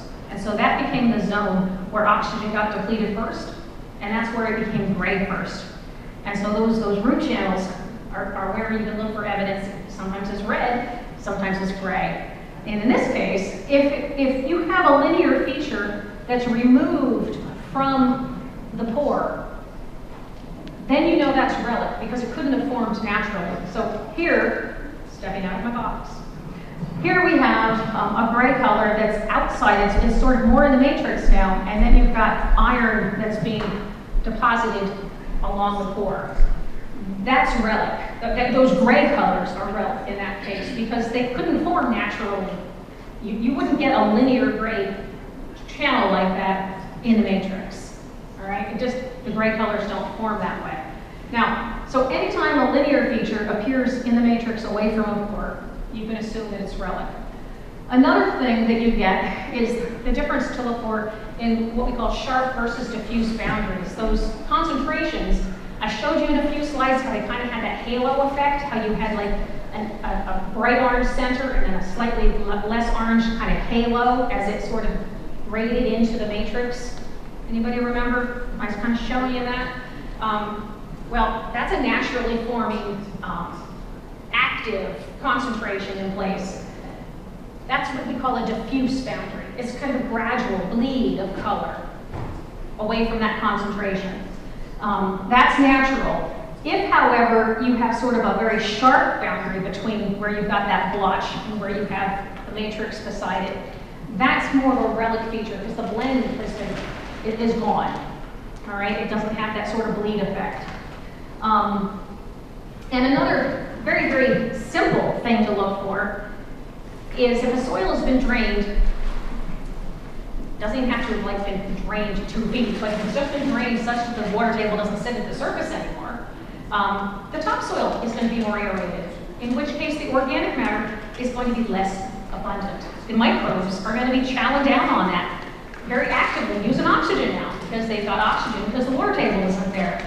So if you have a gray subsoil and your topsoil isn't black, that should be a clue that something has changed, because just having a dark brown topsoil doesn't go with a gray subsoil. And likewise, I would expect that the ground cover would now be more reflective of a drier hydrology. All right? The trees are going to be persistent. And so you can't necessarily go by the canopy cover, but I would expect that my herbaceous layer would transition from something that was more adapted to wetland hydrology to something that could persist back up community. Okay? So those are just sort of some of the takeaways. This is very nuanced, but I just want you to know that the colors are going to be good for you 99% out of the time, but there are these instances where the water table has been lowered, and they may give you some confusion because the gray colors will persist. They may not stay as gray, but they'll still give you that evidence that makes you say, these are redox features. And they are. All right, they may be these relic features. So that's when you get your head out of the hole. And you look around and you see, is there any ditching? Is there any drainage? Sort of what's changed around here? You know, maybe it was that beaver dam and the beavers left, right? And the water table was lower now. And you can also, again, see the vegetation and what it's doing. So the soils can tell you a lot, but you always want to interpret it in the context of the landscape. Get your head out of the hole. Those are my closing words. The vegetation lies. Yep. Because you're seeing poison ivy and... Well, facultative. Yeah. Right? Mm-hmm. A lot of this is just facultative, but I'm down more than a foot. It's multiflora rose. It's an invasive species. Now, there is a royal fern right over there. There is. Yeah, no, it's not poison ivy. It's one royal fern. You might get pricked by a thorn, but... Okay, and so here you go. And so there is redox. You can see that there's, oxidation reduction. You've got some lighter colors that are where some reduction is happening, and some brighter colors where there's oxidation happening. But it doesn't stay wet enough long enough for gray colors, the gray enough colors to form, much less become a dominant color in the horizon. Yeah, gotcha. Okay? Yep. And so that's sort of where you can use the auger to sort of do some of these little spot checks. Because if somebody told you, that the line was were dug, you could come up and say, okay, well, yeah, this might show we're out of it. But if I was to go behind Eric there and screw in the auger, I'd probably still find some gray colors. The veg can get you close, but unless you've got a really abrupt slope, and then you almost don't need a veg, you know. But that's where the soils can really help you nail it down. Yep. All right. And the only time soils lie is if they've been drained. Yes.